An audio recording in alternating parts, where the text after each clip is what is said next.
और गृह मंत्री अमित शाह छत्तीसगढ़ पहुंच गए। जगदलपुर पुलिस मुख्यालय में श्रद्धांजलि सभा का आयोजन किया जा रहा है। बीजापुर नक्सली हमले में ये जवान शहीद हुए थे। जवानों को श्रद्धांजलि दी जा रही है। घायल जवानों से मुलाकात, सीएम और अधिकारियों के साथ अमित शाह बैठक भी करेंगे। अमित शाह का छत्तीसगढ़ दौरा, शहीद जवानों को श्रद्धांजलि।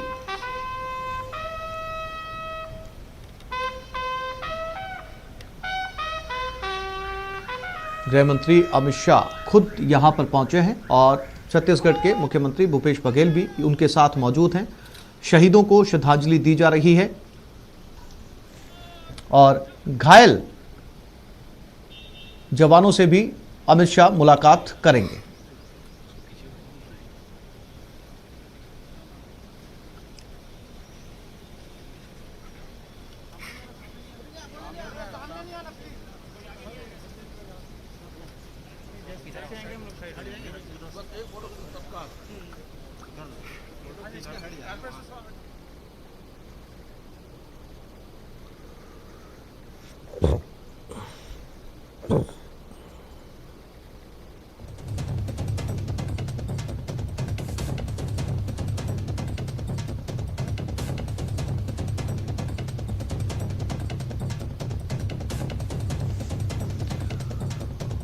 और श्रद्धांजलि देने के लिए अमित शाह जगदलपुर पहुंचे हुए हैं और इन सभी जवानों को वो पुष्प अर्पित करके अपनी तरफ से श्रद्धांजलि दे रहे हैं। उनके साथ छत्तीसगढ़ के मुख्यमंत्री भूपेश बघेल भी यहां पर मौजूद हैं। कल दर्दनाक ये हादसा हुआ जिसमें नक्सलियों के साथ मुठभेड़ में जवान शहीद हुए और आज खुद देश के गृह मंत्री अमित शाह उन्हें श्रद्धांजलि देने के लिए पहुंचे हुए हैं। श्रद्धांजलि के बाद गृह मंत्री अमित शाह घायल जवानों से भी मुलाकात करेंगे। सीआरपीएफ सूत्रों के हवाले से जो खबर मिली उसके अनुसार चारों तरफ से घेर कर मारा गया था। नक्सलियों ने पहले से इस पूरे मामले की साजिश रची हुई थी। आप ग्राफिक्स के जरिए भी समझने की कोशिश कर सकते हैं जो टीवी स्क्रीन पर इस समय चल रहा है। चारों तरफ से जब जवान गुजर रहे थे तो आसपास में छिपे नक्सलियों ने उन पर एक साथ हमला कर दिया था और उसके बाद ये जवान शहीद हुए। बीजापुर के पास नक्सली मुठभेड़ हुई थी। पहले से नक्सलियों ने यह साजिश रची थी और उसके बाद ये हमला प्लान वे में किया गया। 700 नक्सलियों ने घटना को अंजाम दिया था।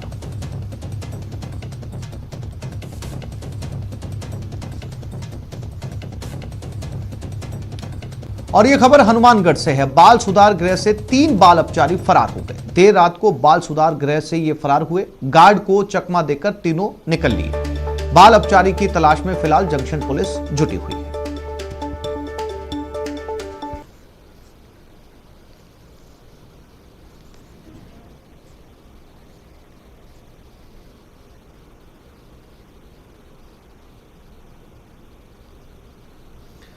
तो हनुमानगढ़ से ये खबर सामने आई है जहां पर 3 बाल अपचारी यहां से निकलने में कामयाब हो गए।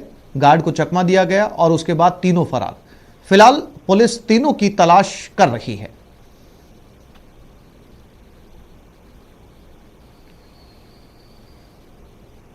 इन तीनों बाल अपचारियों को करीब 2:30 बजे जो भवन इस समय बाल संप्रेषण गृह से 3 बाल अपचारी के फरार होने की सूचना मिली थी और जिस पर जो तुरंत नाकाबंदी करवाई गई और संबंधित एड्रेस जो उनके रहवासी मकान है वहाँ पर तलाश हेतु जो संबंधित थानों को सूचित किया गया और कंट्रोल रूम के मार्फत नाकाबंदी कराई गई और अभी तक। और नागौर में एक टीचर की मौत हो गई। सड़क हादसे में इस शिक्षिका ने अपनी जान गंवा दी। डंपर ने स्कूटी को टक्कर मार दी। जायल एसडीएम ऑफिस के पास यह हादसा हुआ। स्कूटी सवार शिक्षिका को इस डंपर ने कुचल दिया। नागौर निवासी शिक्षिका की मौके पर ही मौत हो गई और भारी भीड़ भी यहां पर जमा हो गई। यह सीसीटीवी फुटेज सामने आया है जहां पर सड़क किनारे स्कूटी पर यह शिक्षिका चल रही थी, टीचर चल रही थी। एकदम किनारे पर डंपर आया। बेकाबू डंपर ने इस शिक्षिका की स्कूटी को टक्कर मारी और तस्वीरें देखकर अंदाजा लगाया जा सकता है कि इस डंपर के पास में सड़क के दूसरी तरफ से भी निकलने का रास्ता था, लेकिन बिल्कुल किनारे होते हुए निकला, जबकि सड़क का दूसरा हिस्सा काफी दूर तक खाली था। लेकिन जिस तरफ से ये टीचर अपनी स्कूटी पर गुजर रही थी, उसी तरफ से इसने अपने डंपर को निकाला। नतीजा ये हुआ कि डंपर की टक्कर स्कूटी को लगी और शिक्षिका की वहीं मौके पर ही मौत हो गई। ये तस्वीरें नागौर की एसडीएम ऑफिस के बाहर की एक घटना।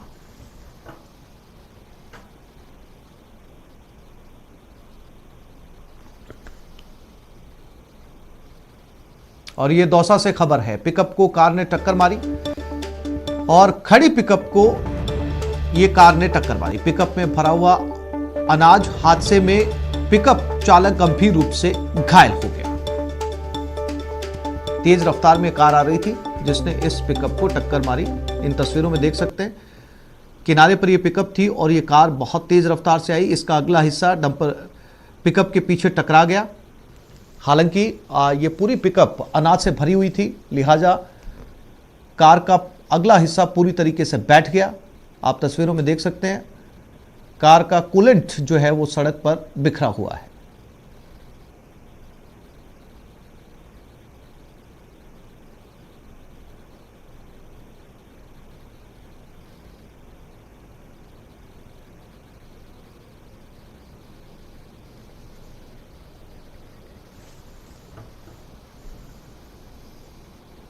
और ये खबर डूंगरपुर से है। चलते ट्रक में आग लग गई। आग से ट्रक जलकर खाक हो गया। ड्राइवर खलासी ने कूदकर अपनी जान जैसे तैसे बचा ली। ट्रक में केमिकल के ड्रम भरे हुए थे।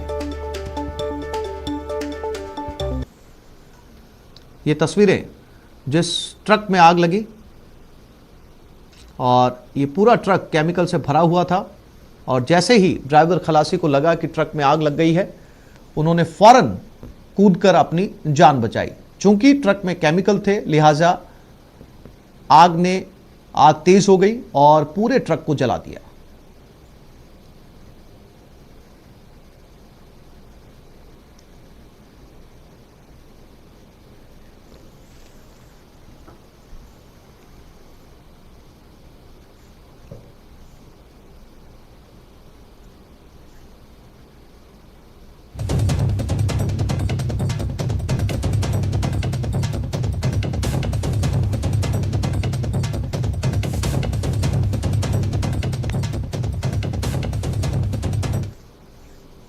बारां जिले के मांगरोल रोड स्थित एक सूने मकान में चोरी करते शख्स को मकान मालिक ने रंगे हाथों दबोच लिया, जिसके बाद मौके पर जुटे मोहल्ले वालों ने उसकी सड़क पर जमकर पिटाई की। लोगों ने उससे चोरी के रुपए भी बरामद कर लिए और बारी बारी से मोहल्ले वासियों ने चोर पर हाथ साफ किया। राहगीर भी चोर पर हाथ साफ करने से खुद को रोक नहीं पाए। महिलाओं ने भी डंडों से चोर की पिटाई की। मोहल्ले वासियों की सूचना पर कोतवाली पुलिस चोर को अपने साथ ले गई।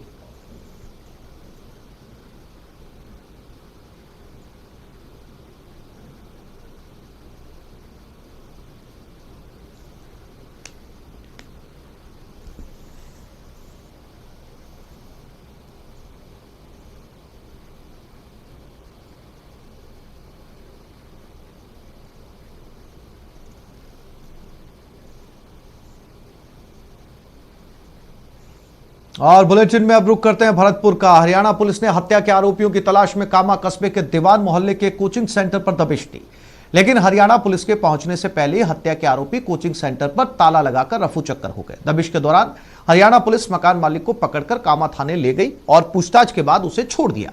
कुछ देर बाद हरियाणा पुलिस ने हत्या के मामले में गिरफ्तार एक और आरोपी को लेकर दोबारा कोचिंग सेंटर पर दबिश दी और गिरफ्तार आरोपी की निशानदेही पर कमरों के ताले तोड़कर तलाशी ली। आपको बता दें कि हरियाणा के फरीदाबाद थाना क्षेत्र में हुई हत्या के आरोपी दीवान मोहल्ले में कोचिंग सेंटर खोलकर फरारी काट रहे थे।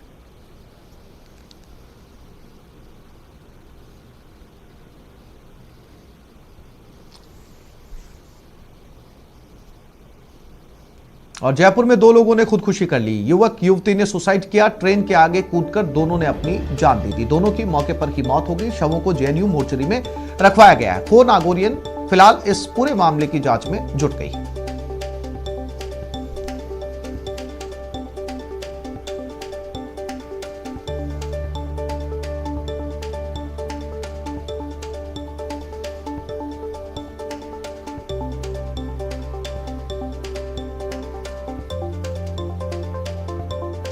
और सीधा रुख करते हैं चिकित्सा मंत्री रघु शर्मा की तरफ। इस समय वो कोरोना की नई गाइडलाइंस के ऊपर संबोधित कर रहे हैं। खराब है, एक दिन में 40,000 केस भी वहाँ आए, कभी 25,000, कभी 30,000। यही हालात गुजरात की है, छत्तीसगढ़ की यही हालत है, मध्य प्रदेश की हालत है, दिल्ली हो, हरियाणा हो, बंगाल हो, और हमारे प्रदेश में भी 16 फरवरी को 60 केसेस थे, जो बढ़ते बढ़ते पिछले 15 दिन का ट्रेंड है।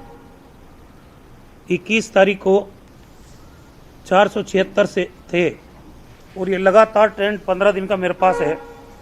कल जो पॉजिटिव केसेस आए वो 1729 हो गए। 10 से ज़्यादा जिले, 50 से ज़्यादा जहां संक्रमित हैं लोग। मैं समझता हूं कि पूरे राजस्थान में कहीं कम और कहीं ज़्यादा ये पॉजिटिव केसेस की संख्या सामने आई है। प्रधानमंत्री जी ने भी अभी राज्यों के मुख्यमंत्रियों की वीडियो कॉन्फ्रेंस की थी और उसमें उन्होंने कहा कि सभी राज्यों को 70% RT-PCR टेस्ट करने हैं। आप जानते हैं राजस्थान तो पहले से ही 100% RT-PCR टेस्ट कर रहा है। अभी हमारी कैपेसिटी 70,000 टेस्ट पर डे की है। आने वाले दिनों में हम इसको बढ़ा के 1 लाख करेंगे। इसके लिए काम शुरू हो गया है और जो इक्विपमेंट है वो मंगाने की प्रक्रिया हमने शुरू कर दी है।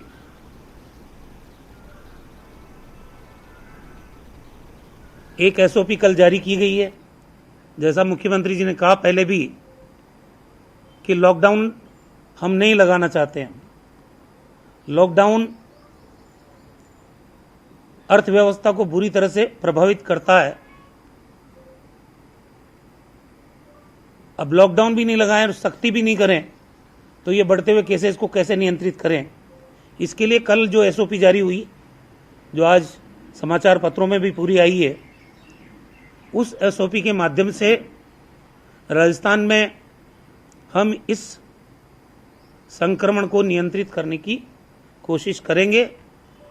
जो बाहर से आने वाले यात्री हैं इंटरस्टेट, चाहे वो स्वयं के वाहन से आ रहे हों, चाहे वो ट्रेन के माध्यम से आ रहे हों, चाहे इंटरस्टेट बस के माध्यम से आ रहे हों, चाहे वायुयान से आ रहे हों, सब लोगों को 72 घंटे की लेटेस्ट RT-PCR रिपोर्ट अपने साथ लाना अनिवार्य किया गया है। और जो नहीं लाएंगे उनको 14 दिन क्वारंटीन होम आइसोलेशन में रखेंगे। अगर वो होम आइसोलेशन में जो प्रोटोकॉल हमने तय किया है उसकी अनुपालना नहीं करेंगे तो फिर उनको इंस्टीट्यूशनल क्वारंटीन में रखा जाएगा। जिस ढंग से जिलों पर और उपखंड स्तर पर टीमों का गठन किया गया है, वैक्सीनेशन का दौर चल रहा है। राजस्थान ने 70 लाख वैक्सीन लगाई है अब तक। कंट्री में पहले 2 राज्यों में हम हैं, 2-3 राज्यों में। आने वाले समय में हमारा टारगेट है कि 45 साल से ऊपर के सभी लोगों को, जिनकी संख्या 2,09,00,000 है, हम वैक्सीनेट करें। और ये कम समय में करने के लिए 7 लाख डोज पर डे अगर राजस्थान में वैक्सीनेट हम कर पाते हैं तो हम समझते हैं कि 45 साल से ऊपर के लोगों को वैक्सीनेट किया जा सकेगा। फिर भी वैक्सीन के बाद भी विशेषज्ञ चिकित्सकों का मत है दूसरी डोज भी किसी के लग जाए तो भी कोरोना हो सकता है, लेकिन वो माइल्ड होगा। इसीलिए बार बार जोर दिया जा रहा है मास्क वैक्सीन से ज्यादा कारगर है। आप मास्क लगा के रहें। जो कोविड का एप्रोप्रिएट बिहेवियर है उसकी अनुपालना सुनिश्चित करने के लिए सरकार ने भी प्रयास शुरू किए हैं। फाइन भी लगाना पड़ेगा तो फाइन भी लगाया जाएगा। लोग मास्क लगा नहीं रहे, ये मान रहे हैं कि वैक्सीन आने के बाद कोविड का खतरा खत्म हो गया है, लेकिन ये खतरा पहले से ज्यादा भयावह स्थिति में सामने आ रहा है। पूरी दुनिया में जो तस्वीर आई है वो इस संक्रमण की खतरनाक तस्वीर आई है पूरे कंट्री में भी। इसलिए प्रदेशवासियों से अपील करते हैं कि जो एसओपी राजस्थान सरकार ने जारी की है उसकी अनुपालना करें, मास्क लगाएं, बार बार हाथ धोएं, 2 गज की दूरी बना के रखें और समूह में एकत्रित नहीं हो। बाकी एसओपी में सारी चीज लिख रखी है। इसके अलावा अभी 3 जगह बाई इलेक्शन चल रहे हैं पूरे प्रदेश में। एक प्रदेश में 4 जगह बाई इलेक्शन, 4 जगह बाई इलेक्शन, और बाई इलेक्शन 4 में से 3 जगह निर्वाचन आयोग चुनाव करा रहा है और कोई कारण नहीं दे रहा है कि चौथी जगह आपको चुनाव क्यों नहीं करा रहे हैं। निर्वाचन आयोग ईवीएम मशीन आसाम के अंदर एक प्रत्याशी के गाड़ी में मिल रही है, कोई कार्यवाही नहीं हो रही है। एक बगल में मीटिंग हो रही है और प्रधानमंत्री दूसरी जगह वोटिंग हो रही है और अपील कर रहे हैं। मतलब एक जमाना था कांग्रेस पार्टी की सरकार में, निर्वाचन आयोग अगर हाथ का सिंबल कहीं दिखता था उसको ढकवाने की बात करते थे। ये जो सड़कें थी जिनमें प्रधानमंत्री जी की फोटो लगी रहती थी, उन फोटो को ढकने का काम करते थे। ये शिलालेख जितने भी होते थे उद्घाटन के, उनको कवर करने की बात होती थी। आज निर्वाचन आयोग इन सब चीजों पे मौन क्यों है?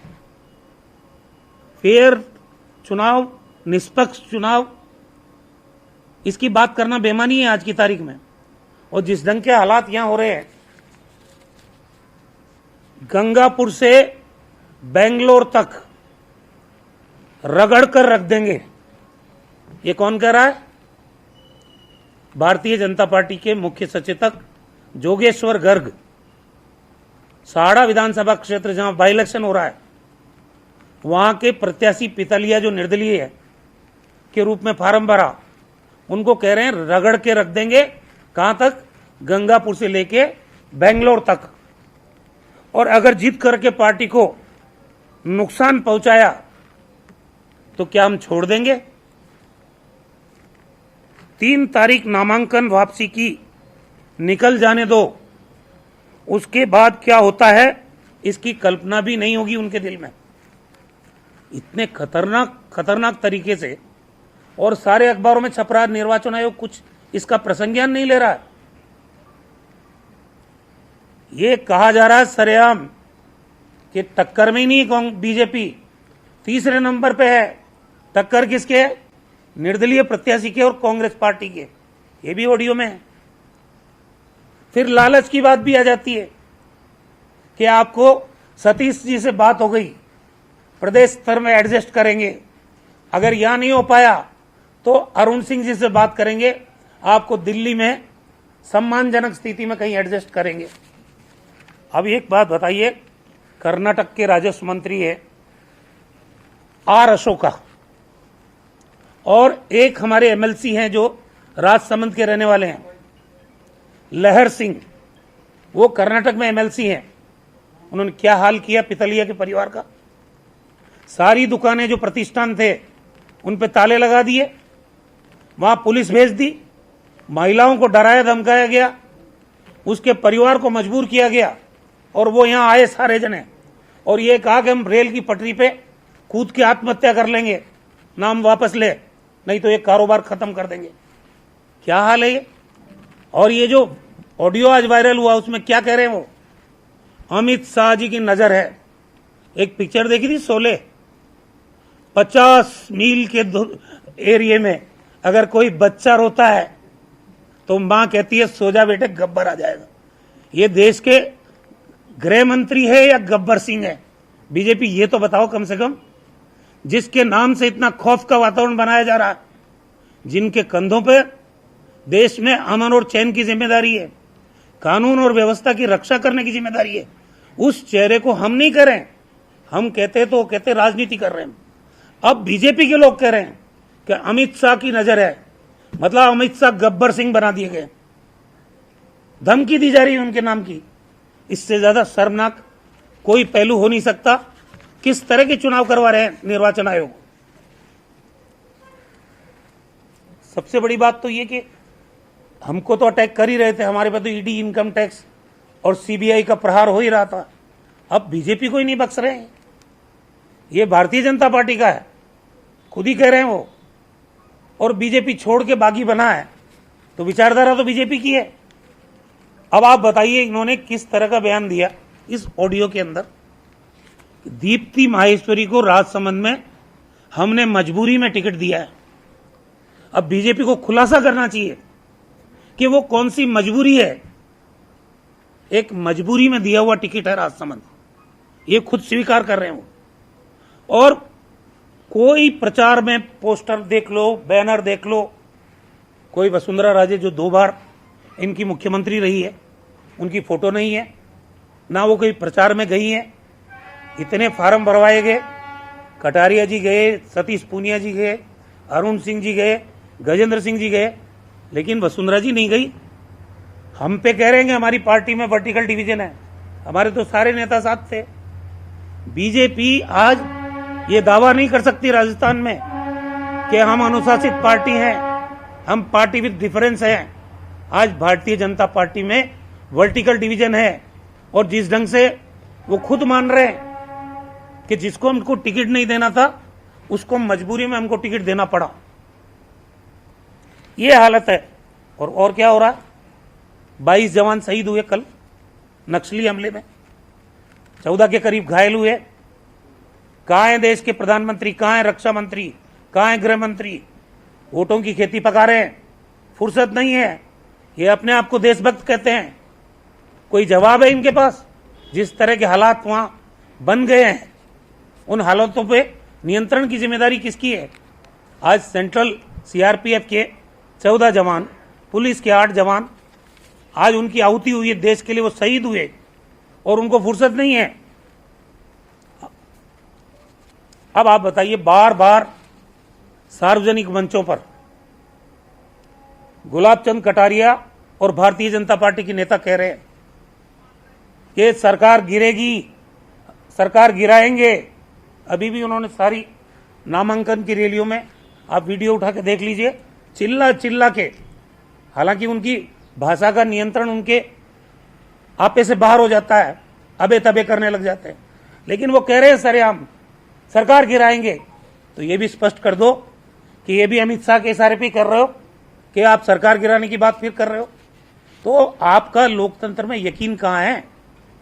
एक तरफ आप धमकी से उम्मीदवार का पर्चा वापस करवा रहे हो, उसके परिवार को दहशत में ला रहे हो, दूसरी तरफ सरकार गिराने की बात कर रहे हो। ये सारी चीजें लोकतंत्र का तमाशा बना के भारतीय जनता पार्टी ने रख दिया है, और निर्वाचन आयोग खामोश है। ये चिंता की बात है। देश में आज जितनी भी संवैधानिक संस्थाएं हैं, उनका पतन हो चुका है, या वो अर्थहीन हो गई है, उनका कोई वैल्यू नहीं रहा।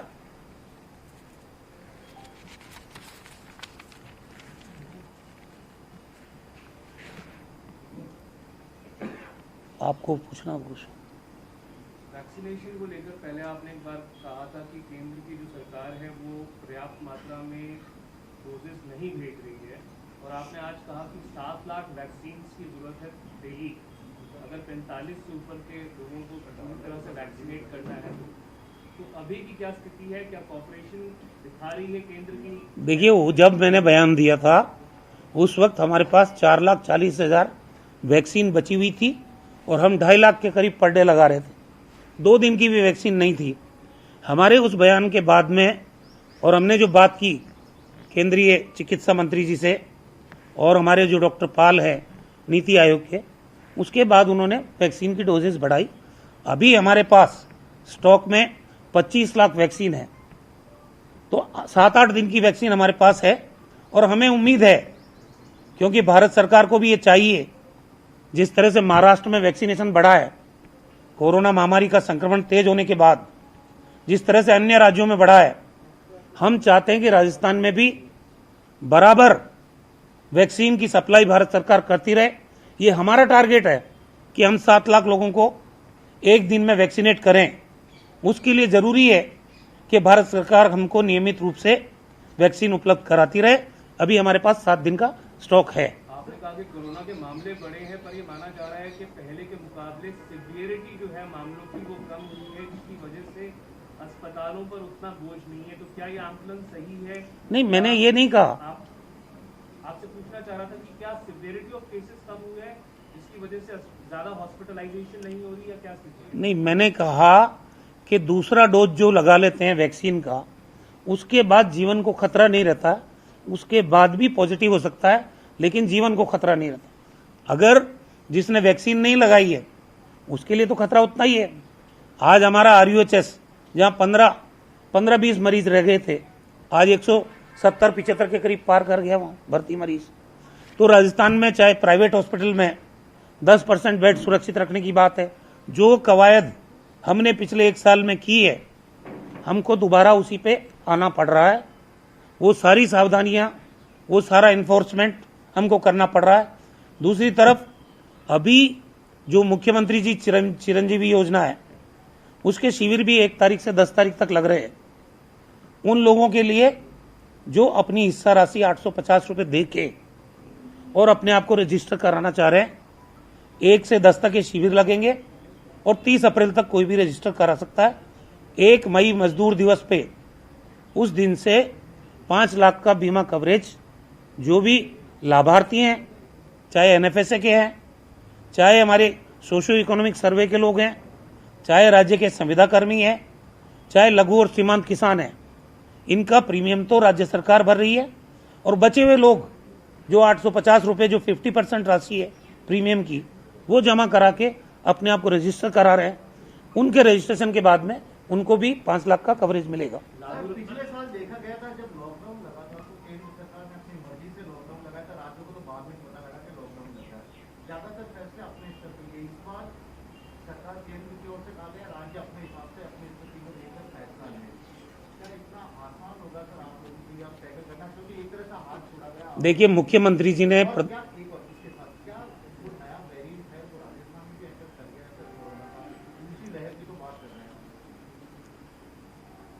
मुख्यमंत्री जी ने इसीलिए प्रधानमंत्री जी को पत्र लिखा है, और पत्र लिखा है कि पूर्व की भांति केंद्र को नेतृत्व करना चाहिए इसका, और राज्य, क्योंकि हम फेडरल स्ट्रक्चर में है, राज्य उनका सहयोग करेंगे, जिससे पूरे देश में, क्योंकि संक्रमण तो पूरे कंट्री में बढ़ रहा है, तो प्रधानमंत्री जी ने इसीलिए VC भी ली मुख्यमंत्रियों की। लेकिन जिस ढंग से पिछले दौर में केंद्र सरकार के नेतृत्व में SOP जारी होती थी, केंद्र सरकार के नेतृत्व में फैसला लिया जाता था, हम चाहते हैं कि इस बार भी केंद्र लीडरशिप ले इसमें, और उसी तरीके से, क्योंकि पूरे कंट्री में एक ही तरीके की SOP जारी हो, एक ही तरीके का प्रोटोकॉल हो पूरी चीजों को नियंत्रित करने का, तो मैं समझता हूं इस महामारी से लड़ने में एक टीम भावना बनेगी और हम ढंग से लड़ पाएंगे। अभी केवल 45 साल और उससे ऊपर के जो कोमॉर्बिडिटी वाले लोग हैं उन्हीं के टीका लगाया जा रहा है, क्या उससे कम के भी टीका लगाया जा रहा है? नहीं, क्योंकि बहुत सारे लोग हैं फील्ड में जाते हैं, प्रोफेशनल वाले लोग हैं, काम धंधे में जाते हैं। देखिए, बढ़ते हुए संक्रमण को देखते हुए हमारी केंद्र से ये मांग है, अनुरोध है कि एज का बार इससे हटा दिया जाए। जो वैक्सीन लगाना चाहता है उसको वैक्सीन लगाने की अनुमति दे देनी चाहिए, ताकि अभी नौजवान पीढ़ी भी संक्रमण की चपेट में है, उनको भी बचाया जा सके। लेकिन इसके बारे में भारत सरकार ज़्यादा स्पष्ट कर सकती है कि वैक्सीन का स्टॉक उनके पास कितना है, क्या प्रोडक्शन हो रहा है, इसके बारे में जानकारी भारत सरकार दे सकती है। और एक सवाल आपने किया था कि वेरिएंट के बारे में, तो जीनोम के भी, ये जो आपका इसकी लेबोरेटरी हमारे यहाँ नहीं है, दिल्ली में हमने सैंपल जरूर भेजे हैं, और जो परसों मुख्यमंत्री जी ने करीब 3.5 घंटे तक रिव्यू मीटिंग की, ये SOP जारी होने से पहले, उसमें। और अब बात पश्चिम बंगाल की राजधानी कोलकाता की, जहां केंद्रीय जल शक्ति मंत्री गजेंद्र सिंह शेखावत ने पश्चिम बंगाल के मानिकतल्ला विधानसभा से बीजेपी प्रत्याशी कल्याण चौबे के रोड शो में हिस्सा लिया और उनका नामांकन पत्र भरवाया। केंद्रीय मंत्री शेखावत जैसे रोड शो में पहुंचे, चारों तरफ जय श्री राम और भारत माता की जय का नारा गुंजायमान हो गया। रोड शो के दौरान स्थानीय लोग पुष्प वर्षा कर उनका स्वागत किया गया।